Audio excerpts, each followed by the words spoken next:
अस्सलामुअलैकुम ख़वातीनो हज़रात, कैसे हैं आप सब लोग। उम्मीद है खैरियत से होंगे। जी हाँ, माहनामा आबकारी जो बाज़ौक़ मर्दों बावकार ख़वातीन के लिए घर भर की जिस्मानी बीमारियों, ज़हनी उलझनों और रूहानी मसाइल का हल है। आज इसमें टॉपिक है सगे बेटे ने तंग आकर बाप को जहर का टीका लगवा दिया। मोहतरम शेखुल वज़ाइफ साहब, अस्सलाम वालेकुम। आप अक्सर दर्स में फरमाते हैं कि नस्लें मकाफ़ात भुगतती हैं। इस सिलसिले में आज अपने एक जानने वाले की आप बीती तहरीर कर रही हूँ ताकि लोगों को इबरत हासिल हो। इन्होंने मुझे बताया कि हमारे रिश्तेदारों में एक ख़ानदान के लोग बड़े सग़ीर में फैलने वाली ताउन की वबा में मर गए थे। सिर्फ एक शख्स ज़िंदा बच सका। इसने मौत को बहुत करीब से देखा, मगर फिर भी इबरत हासिल ना हुई। वहाँ हमसाये के एक घर में ख़वातीन के ज़ेवरात थे जो इस वबा में मर गई थीं। इसने चोरी करके इन्हें बेचकर अपनी ऐशी का सामान खरीद लिया। देखने वाले बताते हैं कि हराम माल का वबाल और इसकी नहुसतों का इन पर बहुत बुरा असर हुआ। वो बहुत से गुनाहों में मुब्तला हो गए। झूठी कस्में खाने में मशहूर, मौसीकी के भी शौकीन थे। घर में भी गाने बजाने के माहौल की नहुसत का राज था। तक़सीम में बरे-सग़ीर के बाद ये साहब हिजरत के बाद पाकिस्तान आ गए। उनके 5 बच्चे थे, मगर नहुसतों ने यहाँ भी पीछा ना छोड़ा। इनको अपनी औलाद से बहुत मोहब्बत थी। इनके लिए वो हलाल और हराम माल की तमीज़ ना करते, मगर वही औलाद इनके लिए दुखों का सबब बन गई। इनकी 2 बेटियां फौत हो गईं। बड़ी बेटी के 3 बच्चे यके बाद दीगरे फौत हो गए। छोटी बेटी को सास और ससुराल वाले बहुत तंग करते थे। इन्हें कैंसर का मर्ज़ था। वो आंखों से नाबीना होकर 2 बच्चों समेत फौत हो गईं।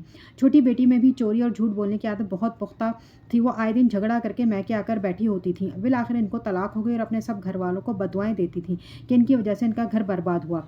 बदनाम ज़माना ख़ानदान। इन साहब के 3 बेटे थे। इनके मशकूक रिज़्की नहुसतों की वजह से उनके बड़े बेटे शुरू से ही निकम्मे, लिखने पढ़ने का शौक़ था ना कोई काम काज करते थे। दरमियाने बेटे तेज़ तर्रार, झूठ, चुगली, ग़ीबत, चोरी के आदी, हलाल और हराम की कोई तमीज़ नहीं थी। छोटे बेटे भी फ़राडी के नाम से मशहूर थे। तीनों भाइयों के रिश्ते किसी सूरत नहीं होते थे। रिश्तेदारों और इलाके भर में बदनाम थे। लोग कहते थे कि अपनी बेटियों को कुएं में धक्का दे दें, लेकिन इनसे अपनी बेटियों की शादी नहीं करेंगे। दरमियाने बेटे ने एक शादीशुदा औरत की इसके शौहर से तलाक दिलवाई, मगर ऐन वक्त खुद शादी करने के बजाय धोखे से अपने बड़े भाई से करवा दी। वो खातून मरते दम तक बदुआएं देती रही। बाद में दरमियाने बेटे ने अपनी शादी भी धोखे, गलत बयानी से की। बीवी के साथ उनका सलूक इंतहाई बदतर रहा। हर वक्त गालियां देते रहते थे। ससुराल वालों को भी बुरा भला कहना इनका मामूल था। सास तक को भी नहीं बख्शते थे। उस बेचारी का दिल भी इसने बहुत दुखाया कि सोच का रूह काम जाती है। वो अपने बेटों को अपनी माँ और बहनों के खिलाफ भड़काता रहता। घर के अलावा बाहर के लोग भी इससे तंग थे, क्योंकि कर्ज लेकर वापस नहीं करता था। इसकी सास पर जादू जिन्नात का असर था। दिसंबर की एक रात अचानक आग लगने से वो झुलसकर फौत हो गई। खानदान भर का रो कर बुरा हाल था, लेकिन इस सास की वफात पर ये साहब मजाक उड़ाते रहे। अरसा दराज तक ये साहब अपनी सास की वफात का किस्सा मज़े ले लेकर बयान करते रहे। अल्लाह की लाठी बेआवाज़ है, जब पकड़ आती है तो बच निकलना मुश्किल होता है।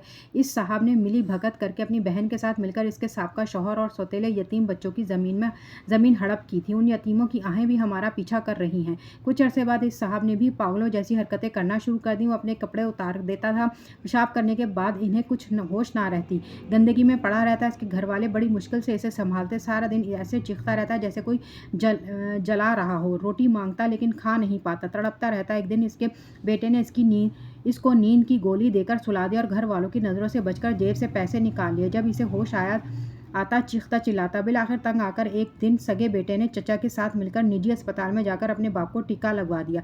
वो वहीं मर गया। इस शख्स के तदफीन के वक्त जनाजे पर कौवों का एक तूफ़ान उमड़ आया। वो बहुत ज़्यादा चीख रहे थे। जनाजे में शरीक तमाम अफराद खौफज़दा हो गए और तौबा इस्तग़फ़ार करने लगे। इस अजीज़ के गुनाहों की दास्तान बहुत तवील है। मकाफ़ात का ये सिलसिला जो इनके वालिद से चला, वालिद से बेटे और फिर बेटे इसके बेटे तक मुंतकिल हुआ और वो आज भी जारी है। चूँकि करीबी अजीज़ हैं, जब भी इनके हालात सुनते और देखते हैं, हम अल्लाह के हज़ूर दिन रात बस यही दुआ करते हैं कि ये अल्लाह हमें और इनकी आने वाली नस्लों को मज़लूमों की बद्दुआओं से बचा ले। आमीन। तो ख़वातीनो हज़रात, आज के लिए इतना ही। मिलते हैं अगली वीडियो में।